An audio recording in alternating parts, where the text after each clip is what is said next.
Hello guys, അസ്സലാമു അലൈക്കും. എല്ലാവർക്കും സുഖമല്ലേ? അപ്പോൾ ഇന്ന് നമ്മൾ ക്യാരറ്റ് ഡേറ്റ്സ് കേക്കാണ് ഉണ്ടാക്കാൻ പോകുന്നത്. അതിനാവശ്യമായിട്ടുള്ള ഡ്രൈ ഇൻഗ്രീഡിയൻസ് ഒന്ന് അരിച്ചെടുക്കാം. 1.5 കപ്പ് മൈദ, 1 teaspoon baking powder, 1/2 teaspoon baking soda, ഒരു പിഞ്ച് ഉപ്പ് ചേർത്ത് അരിച്ച് നമുക്ക് വെക്കാം. പിന്നെ ഒരു പാത്രത്തിലേക്ക് 1/2 കപ്പ് പഞ്ചസാര ചേർത്ത് നമുക്ക് ലോ ഫ്ലെയിമിലിട്ടൊന്ന് മെൽറ്റ് ചെയ്തെടുക്കാം. അപ്പോൾ പഞ്ചസാര നന്നായിട്ട് മെൽറ്റായി ഗോൾഡൻ കളറിലാവുമ്പോഴത്തേക്കും നമുക്ക് അതിലേക്ക് തിളപ്പിച്ച 1/4 കപ്പ് വെള്ളം ഒഴിച്ചു കൊടുക്കാം. അപ്പോൾ വെള്ളം ഒഴിക്കുമ്പം സൂക്ഷിച്ചൊഴിച്ചു കൊടുക്കണം, ദേഹത്ത് തെറിച്ച് വീഴാൻ ചാൻസ് ഉണ്ട്. കുറച്ച് നീങ്ങി നിന്നിട്ട് ഒഴിച്ചു കൊടുക്കുക. അപ്പോൾ വെള്ളം ഒഴിച്ചു കൊടുക്കുമ്പോൾ നമ്മുടെ പഞ്ചസാര പിന്നെയും കട്ടിയാവും. അപ്പോൾ പേടിക്കേണ്ട, അതൊന്ന് തിളപ്പിച്ച് കൊടുത്താൽ അതൊന്ന് മെൽറ്റായിട്ട് വരും. അപ്പോൾ നമുക്ക് ഈ പഞ്ചസാര നല്ലതുപോലെ തിളപ്പിച്ച് എടുക്കാം. എന്നിട്ട് നമുക്കൊരു ബൗളിലേക്ക് 1.5 കപ്പ് ചോപ്പ് ചെയ്ത ക്യാരറ്റ്, 1/4 കപ്പ് ചോപ്പ് ചെയ്ത ഡേറ്റ്സ്, 1/4 കപ്പ് കാഷ്യൂസും പിന്നെ ഒരു 2 ടേബിൾ സ്പൂൺ മൈദയും ചേർത്ത് മിക്സ് ചെയ്ത് മാറ്റി വയ്ക്കാം. ഇനി ഒരു ബൗൾ എടുത്തിട്ട് അതിലേക്ക് 3 മുട്ട പൊട്ടിച്ചൊഴിക്കാം.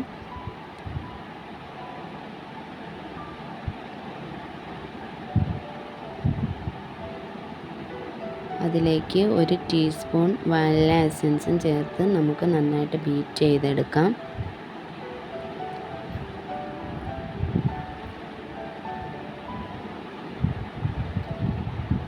മുട്ട നന്നായിട്ട് ബീറ്റ് ചെയ്ത് വൈറ്റ് കളറായിട്ട് വരുമ്പോഴത്തേക്കും നമുക്ക് പഞ്ചസാര പൊടിച്ചെടുക്കാം. 1/4 കപ്പ് പഞ്ചസാര, കുറച്ച് പട്ട, 3 ഗ്രാമ്പു പഞ്ചസാരയുടെ കൂട്ടത്തിയിട്ട് പൊടിച്ചെടുക്കാം. എൻ്റെ കയ്യിൽ ഗ്രാമ്പൂൻ്റെയും പട്ടയുടെയും പൊടി ഇല്ലാത്തത് കൊണ്ടാണ് പഞ്ചസാരയുടെ കൂട്ടത്തിലിട്ട് പൊടിച്ചത്. നിങ്ങളുടെ കയ്യിലുണ്ടെങ്കിൽ ഡ്രൈ ഇൻഗ്രീഡിയൻസ് എടുക്കുമ്പോൾ അതിലേക്ക് ഒരു 1/2 ടീസ്പൂൺ വീതം ഇട്ട് കൊടുത്താൽ മതിയാകും. എന്നിട്ട് പഞ്ചസാര മുട്ടയിലോട്ടിട്ട് നല്ലതുപോലെ നമുക്ക് ബീറ്റ് ചെയ്തെടുക്കാം. നല്ല വൈറ്റ് കളറായിട്ട് വരുന്നത് വരെ ബീറ്റ് ചെയ്തെടുക്കാം. അതിനുശേഷം 1/4 കപ്പ് സൺഫ്ലവർ ഓയിൽ നമുക്കതിലേക്ക് ഒഴിച്ചു കൊടുത്ത് ഒന്നുകൂടി ബീറ്റ് ചെയ്യാം.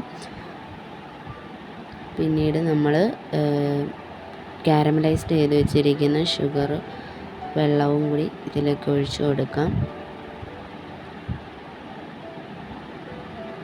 പിന്നെ നമുക്കിതൊന്ന് മിക്സ് ചെയ്തെടുക്കാം. എന്നിട്ട് ഡ്രൈ ഇൻഗ്രീഡിയൻസ് കുറേശ്ശെ ആയിട്ട് ഈ ബാറ്ററിലോട്ടിട്ട് മിക്സ് ചെയ്തെടുക്കാം.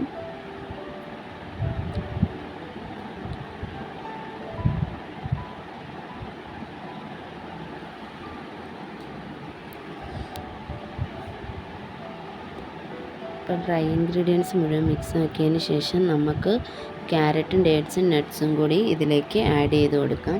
അപ്പം അതുകൂടി ഇതിൻ്റെ അകത്ത് ഇട്ടിട്ട് നമുക്കിത് നന്നായിട്ടൊന്ന് മിക്സ് ചെയ്തെടുക്കാം.